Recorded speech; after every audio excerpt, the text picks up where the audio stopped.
Janice, are you there? At your service, sir. What do we have today? Uploading visuals, sir.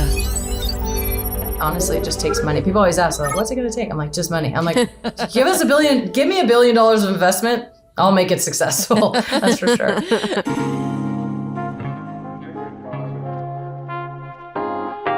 Megan Rapinoe exposes what equality means to women. Feminists don't want true equality. Welcome to Manosphere Highlights Daily. Women will always tell on themselves. Just let them talk long enough and ask the right questions. We already know the foolishness that's going on in women's sports when it comes to money, and this is just another video to add to our database as evidence of the transparency of women going after men's resources and having no interest in true equality. How much proof do you need? We're gonna let her talk for 2 minutes before I chime in. Now it's time for us to get into this and do what we gotta do because we men and we shit. Women's national soccer team and women's sports in general are far more, if not the most, outspoken when it comes to political and social issues. Does it get exhausting to always be the ones fighting the fights? Yes, definitely. Cool. It's that's what we thought. We figured. Exhausting. Yeah. It's like not only, I mean, we've said this, so many times, especially in our, pay equity fight with the federation, but it's like, this is not my job. This is not my job to, go to mediation or to work on, a settlement agreement or to, go on the Today Show at 4 a.m. or to do any of this really. Well, also it's like my job is actually to play the sport and to, commit as much time and effort and sort of spirit as you can to being the best that you can. So it is exhausting. With that said, that's just the way that it is. I think that's kind of what I tell people. It's like, yes, it's frustrating and I wish I didn't have to do it. And hopefully what we've been able to do as a team the last few years will make it so that none of these players have to at least do that same thing. But it's kind of like it just has to be done, unfortunately. That's just kind of where we are in the history of inequality in women's sports. And you do see it changing, so that is positive, and that's obviously progress and action, and that is motivating to keep going, because I think we have some real groundswell and motivation and people understanding not only that it's just the right thing to do, but also equality is good business, I think, at every opportunity, and so I think the business opportunities within women's sports are just growing exponentially. But yeah, it's exhausting. It's like I don't have to be doing all of that. It would be great to put our creativity and our brain power and our effort somewhere else, but also hopefully no one ever has to do that after us. This is exactly her job. You don't know her because of her game. You know her as the soccer player that feels underpaid. This whole interview was about the inequalities women suffer instead of promoting the game that she plays, and that makes sense. It is both politically and financially lucrative for them that the gender war continues. Equality is business. That's why they always find something to complain about. They keep moving the goalpost. She's not exhausted. She's getting paid for the wrong reasons, and she's gonna tell us where this foolishness is coming from. Anyway, speaking of equality, what is the current status of the fight for pay transparency and equality in soccer and beyond? And how do we get people to care all year round and not only when a World Cup happens every 4 years?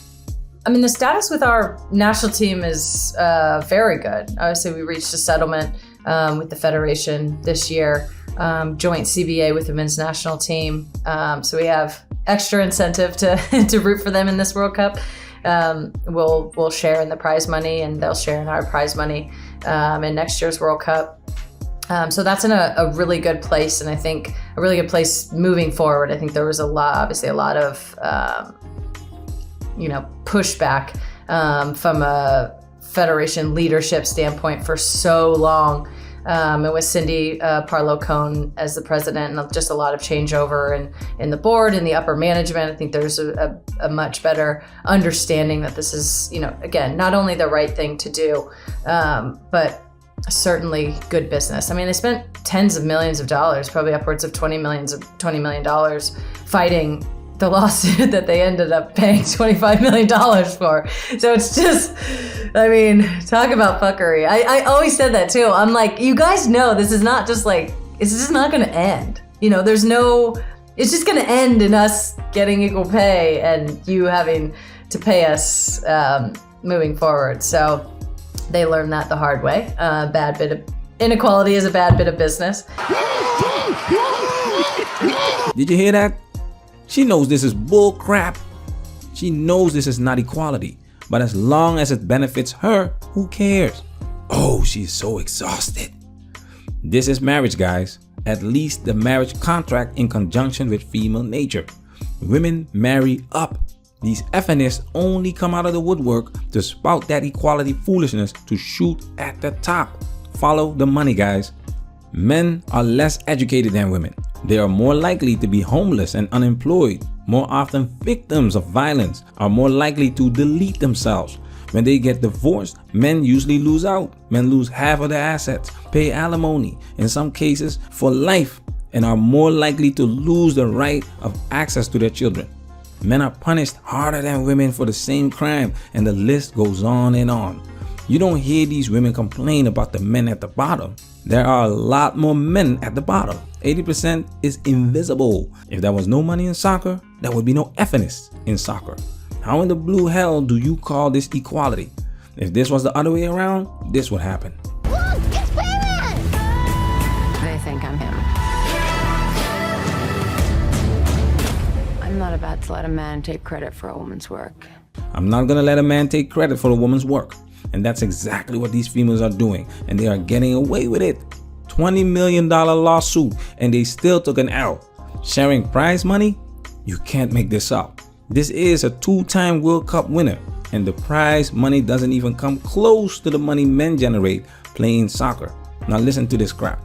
Since like the product on the field is amazing. It's one of the best leagues in the world. You have a ton of superstars that play in the league. You have some of the best and the most recognizable, players in the entire world that play in the league. It's mostly just like getting people there. The product on the field is there. I mean, it's no surprise that the MLS, which is not the best league in the world and does not have the best product on the field, while it's growing, like they have all the money in the world. They've had literally billions of dollars of investments. So you build that fan culture, you build, allow that to cultivate. You sort of build the infrastructure around it. You make it an entertainment property. It's not just, some fans are super fans and they're going to watch no matter what in any sport. But really, it's like you see the NFL and you see it in the NBA and baseball. It's just an entertainment property. So the more you can bring people in and make them feel a part of that culture and that fandom, the more committed they'll be. And that honestly just takes money. People always ask, they're like, what's it going to take? I'm like, just money. I'm like, give me $1 billion of investment. I'll make it successful. That's for sure. This is like saying the female Ghostbusters wouldn't flop if they would have spent $1 billion on marketing and promotion. The WNBA has the biggest marketing campaign in female sports history, and they lose money every year. This is not about money anymore. This is about interest. Why watch women's soccer if you can't watch men play soccer? And to take it a step further, we highlighted this in our video called The Foolishness of WNBA players wanting equal pay. The target audience of women's basketball, which are women, are not interested. Women rather watch men play sports than women. If not, they will watch the Kardashians. Not women that are trying to be like men. If not, don't even come close to the skill level of men playing the game. It is what it is. Manosphere, we working. Protect yourself at all times. This video has officially been highlighted.